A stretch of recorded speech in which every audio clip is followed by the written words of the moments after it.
My parents spend $500 on my Amazon account and then gaslight me into thinking I owe them. So this is an older story, so bear with me. A common thing to happen in my family is my parents demanding me to buy them stuff off Amazon because, well, they're entitled.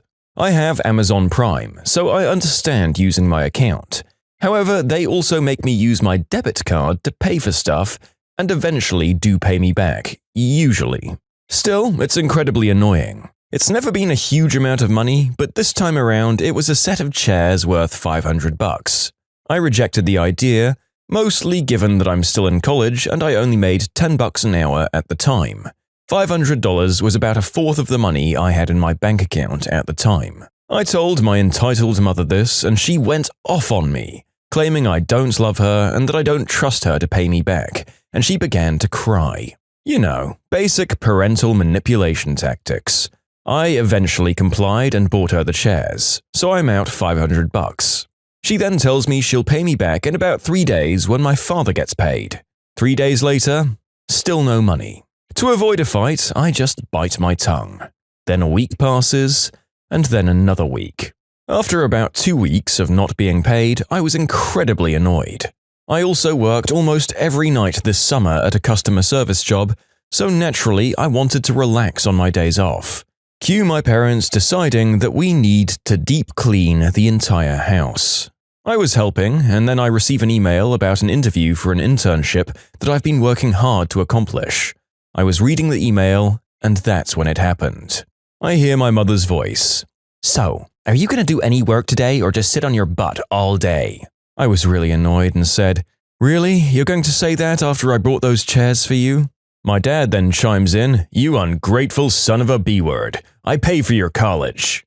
I'm not doing anything until you pay me back the $500. My mother was now crying. "You're so disrespectful after everything we've done for you."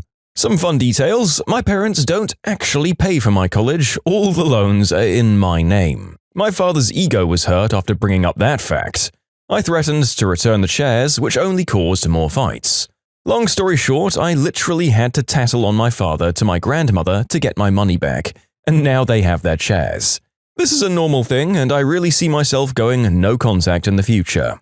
Some more details that people requested. My parents act helpless when it comes to technology, so I appreciate all the suggestions to make them a separate Amazon account, but that won't work. My parents make me use my money and my account. No, they won't let me use their bank accounts. They're too afraid of getting their info stolen. But my info being stolen is fine, right? Am I being too pedantic? Am I the jerk here? Peas and rice. So your parents are just sitting there waiting for the good little Amazon fairies to drop their free stuff off at their house?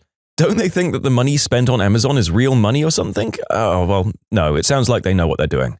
I'll admit, when I was a young guy and I first got a credit card, it felt like I wasn't spending any money on the variety of stupid things that I was buying online, even if in reality I was frittering it all away.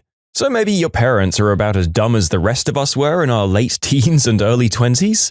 Plus, I guess for them it's an extra degree of removal because it's their kid paying for it, not them through a credit card.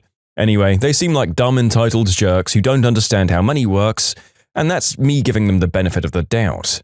They're probably just awful tightwads who are ringing you for all you're worth. Up to you as to whether you go no contact, though. Today I messed up by smelling my feet and ending up in the ER. So this story actually happened today, or at least in the last 24 hours at time of writing. Either way, I'm counting it. I'll be the first to admit that sometimes my feet are a bit smelly. Some of my friends and family have lovingly said they are odorly challenged. I wash them in the shower every day. I've tried the fancy creams, but none of it really seems to help, and I've at this point accepted that I'm just naturally a stinkfoot with a constant faint corn chip aroma wafting from my toes. I live alone, and when in my apartment, I prefer not to wear socks or shoes. This is occasionally a point of contention with my girlfriend, who visits often and insists that I wear socks when she comes over. It's mostly fun banter where she teases me for my feet smelling, and I tease her for a loud burp or something like that. But sometimes, after a particularly long day, the foot factory releases emissions that would surely get me fined by EPA, which she rightfully hates.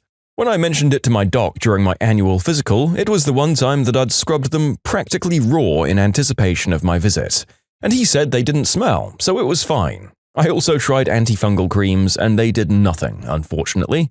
I should probably go back though and let him get the full experience. So anyway, yesterday my girlfriend came over for dinner.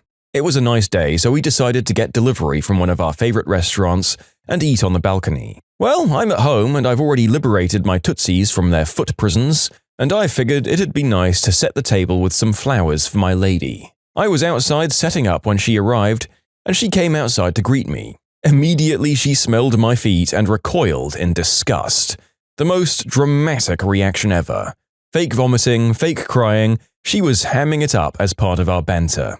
I have gone a bit noseblind to them over the years, so I lean up against the railing to go to smell them myself to see how bad they were. This was my mistake. I'm a burly guy, and this poor railing could not handle my equally overdramatic reaction of throwing back my head and screaming. It gave way.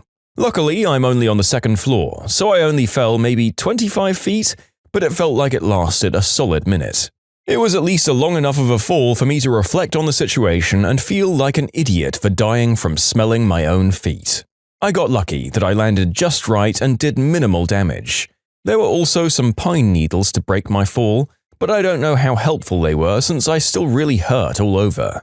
The aftermath is a fractured rib and a dislocated shoulder, and my girlfriend are never letting me live this down. In short, I smelled my feet, the railing went yeet, almost died, and I fell like sheet. As a late update, alright guys, I appreciate the foot health advice, but please stop writing into me with weird remedies.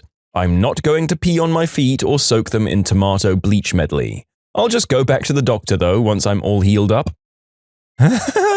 Well, I wouldn't say anyone you mentioned was a jerk here, not even the many people trying to tell you about it. I've known some shockers with absolutely toxic feet in my time, and most people are far from kind to them when they bring their gaseous weapons to bear on a room full of poor, unsuspecting civilians. Your landlord or building manager might be a jerk though, if you report this to them and they don't do anything to fix the problem. If that had happened on a higher level, it definitely wouldn't have been okay. If you live in the States, you could probably sue as is. But for the main issue at hand, that being your lethal footsies, maybe just start looking into regular over-the-counter remedies and old sports foot powder to solve the problem. I mean, it doesn't solve it, but it makes the smell less bad.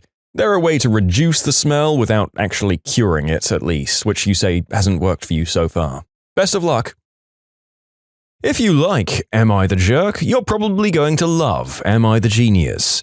Check it out, linked below. Also, go to amithejerk.com/submit if you would like to submit your own stories. Entitled mother lets entitled kid break the #1 unwritten rule of Tabletop. So this happened a few years ago. I live near the headquarters of a tabletop games company, which is a bit of a tourist attraction for gamers, and part of the building is a massive gaming room with loads of tables with different scenery for all the different games they make. So my opponent and I decided that we'd meet on the weekend to have a game together. Now, I won't say I'm a major league painter, but I've won local competitions and had a few really cool converted models. It was really quiet at the tables for a Saturday. As we were pulling out our armies out of their cases and setting up, we spotted Entitled Mother and Entitled Kid coming out of the on-site pub. The kid looked about 8 or 9 and hyperactive as all hell. As I was pulling out a few vehicles, these two come up to our table and start looking over my shoulder at everything in front of me. And as I turn back to my table, I notice that Entitled Kid has picked up my leader model with what looked like sticky Cheeto-dusted fingers. #1 rule of Tabletop: never touch anyone else's models without permission. So I said, "Sorry, my dude, could you put that back on the table? I need to use him for a minute." In comes Entitled Mother. "Excuse me, he's just looking." Why she needed to raise her voice was beyond me. So I said, "Sorry, but as you can appreciate, I'm about to play, and your son didn't ask to—" Crack!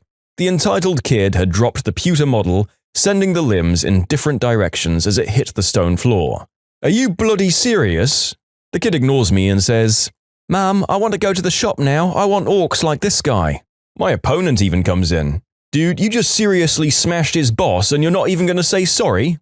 Mother has the nerve to look indignant. "It's just a toy, get over it." She grabs her kid by the wrist and paces off. I was on my hands and knees picking up the parts and placing them on the foam on my case. Not only had it fallen to pieces, but a lot of the paint on the face had been scratched, meaning that I'd have to rebuild and repaint him. It felt life-draining to have something you put the effort into destroyed in a second. I saw entitled mother and entitled kid leave the shop part, and I flipped her off, and she just seemed to scowl at me. My boss was never the same as the first time I painted him, but I moved on. I hope this doesn't happen to other people. For those asking, I was playing Warhammer 40k at Warhammer World HQ in Nottingham. I didn't call the police or anything. As I mentioned in the intro, I'm an idiot and I was preoccupied making sure I had all the pieces, and my opponent was on a tight schedule. I ended up having to hold on to his case for the night as he had to leave for work right after the game, so I wanted to get the game started and finished as soon as possible. My God. So I would guess that the majority of the audience doesn't yet know of the immense investment of time and energy that goes into the hobby of Warhammer. Even those of us who play underestimate just how much of our salaries we end up spending on it, to be honest, and the quick painting evenings we plan out could end up going several hours past midnight on one model. And your army's leaders are often the best-looking and most carefully painted models in one's table. So at minimum, this kid shattered something that had cost $30, likely far more, and that had taken a minimum of 5 hours painting and assembly. So that's infuriating, and clearly the narrator is way too emotionally close to the subject to remain unbiased. I can appreciate that to anyone else like Entitled Mother, it probably would just seem like a toy. But it's basically a day's loving work down the drain because one woman couldn't control her kid. Hopefully she got a horrible shock when she went into the store and realized how much it cost. Am I the jerk for refusing to stop seeing my granddaughter despite my son's wishes?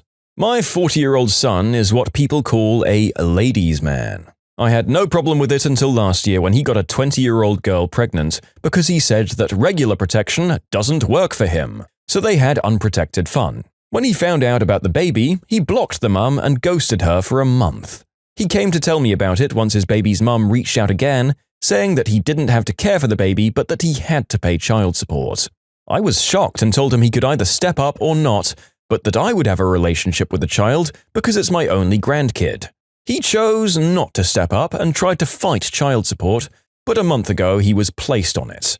Now that my granddaughter Lily is born, I've been helping to pay for everything because her mum is in college, and my son quit his job so his payment would go down. I'm very disappointed in him. I watch Lily during her mum's classes and pay for her to have a nanny so the mum can work hard to get her degree. Money is no problem for my family, but my son is very angry that I'm helping them out.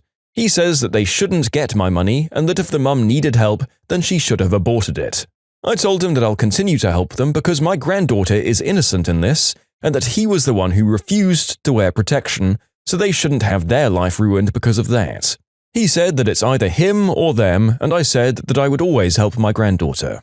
He stopped talking to me, and my daughter said that I went too far and that I should just cut ties with them. Am I the jerk for helping them against my son's wishes? No! What a crapbag of a son! Not only is he refusing to do anything to help the situation he's the most to blame for, he's also trying to stop other, better people from helping out the daughter of his mother. He's quit his damn job so that he'd have to do less to help them out? It's just so pathetic. If you don't wrap it up, prepare for consequences, jerk. And I've just gone up to read it again, and I've seen that the person who I assumed was a dumb 20-year-old guy is actually 40. I just kind of assumed that he was a moron of a man-child, but what do you call that same kind of guy if they're still behaving that way 15 years after it's acceptable to be a man-child? Frickin' gross. How do you get to be 40 and have no concept of responsibility? The author, his mother, is a much better person than him. How are they related? Racist entitled aunt demands my Muslim girlfriend leave our Christmas party because she isn't family and believes in, quote, the wrong God. Hi folks, a little backstory. My dad is Muslim and really wanted one of his children to marry a Muslim. Then I met a really sweet Muslim girl at school, and you could clearly see she's a Muslim and has Arabian roots, which is important to the story here. But my aunt on my mum's side was a really religious Christian and hates other religions. That's all you need to know to follow the story. So, here we go. Me and my family arrive at the Christmas party and search for our grandma, who organized the party. Me and my girlfriend go sit down next to my siblings and cousins. It was really nice until my entitled aunt arrives at the party with her nice boyfriend and their kid, who by the way isn't entitled and doesn't affect the story. This was the first time my girlfriend was at a family gathering, so my aunt sees her for the first time, and then the following conversation occurs. "Who are you? I've never seen you here." My girlfriend says, "I'm the author's girlfriend." "You aren't from around here, are you?" My parents are Arabian?" My aunt turns around to me and whispers, "Why are you dating someone like that?" Because I like her and she's really sweet." My aunt turns back to my girlfriend. "Can you go back home? I already have to deal with one Muslim," referring to my dad, "and I can't deal with a second one." Why should I go and what's wrong with being Muslim?" "You should just go. You guys believe in the wrong God and don't even celebrate Christmas." I say to my aunt, "Stop it. If she wants to be here, she gets to be here." My aunt comes in with what she thinks is the biggest own of all time. "But she isn't even family."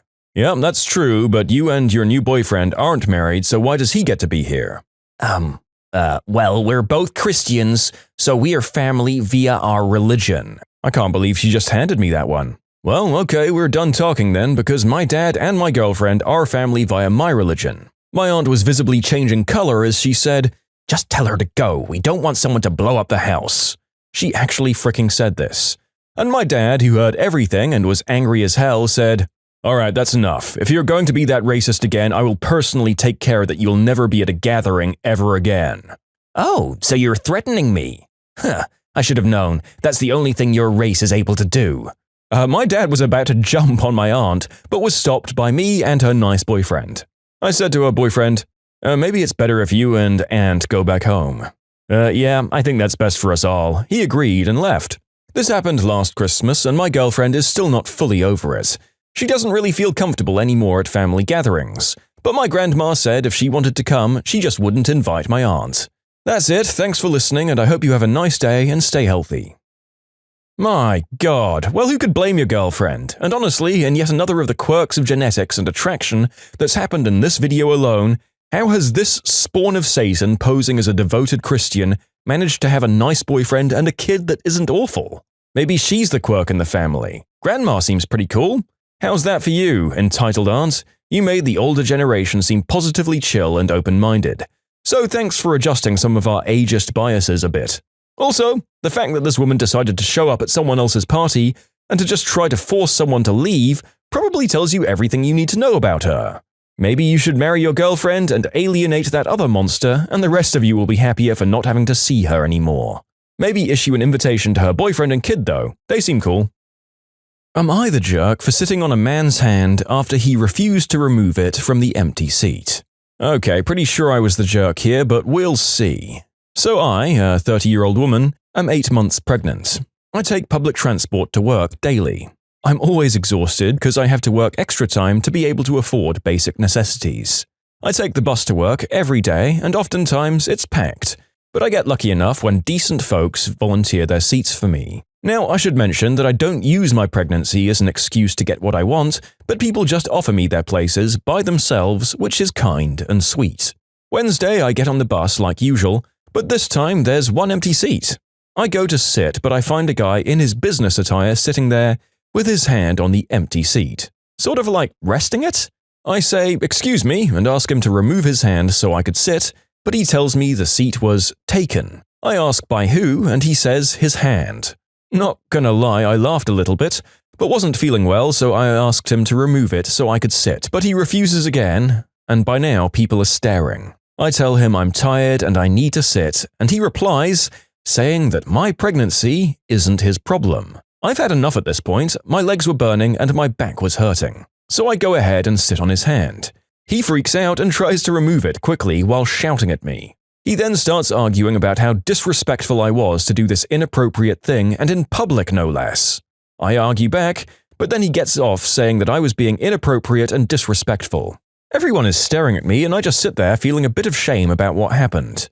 I tell my husband about this incident and he what the fricked the entire time, and then says that I did indeed act inappropriately and I shouldn't have made this guy uncomfortable by sitting on his hand like that. He tells me I messed up and this was completely inappropriate, despite me saying I was so tired of standing and was in desperate need to sit down. So, am I the jerk? Oh, and to answer several questions, like I said, I often get offered seats from others, so I'm being treated well most of the time. But unfortunately, I run into some people who don't do that. This guy seemed to be upset about something, and then the argument probably made it worse. I could have de-escalated by maybe talking to the driver. However, I'm pretty sure he didn't pay for the seat just to put his hand on it. Who does that? Also, most of the passengers were younger people that day. I normally would get a seat from older people. Wait, what country is this in? If I were there, I'd have been 100% on your side. I'm not even sure I would have sided with him if you weren't pregnant. This just sounds like an awful selfish jerk. The nerve to claim that your hand needs the seat and that he's unwilling to just engage in public social decency of giving seats to those who need it? Not cool. I mean, most of us will fervently hope that no one sits next to us and mentally curse when they do, but the percentage of people who actively resist people taking available seats like this has got to be tiny. Although, if you want to know my best method for making sure someone doesn't sit next to me, I just smile inanely and pat the seat as they come close. That will make sure they want to sit on any seat but yours.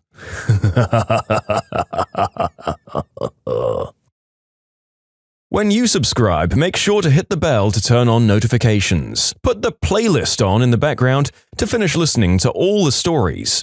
Or if you want to check out some great music, check out easymode.com. If you like Am I the Jerk, give Am I the Genius a shot. Everything linked in the description.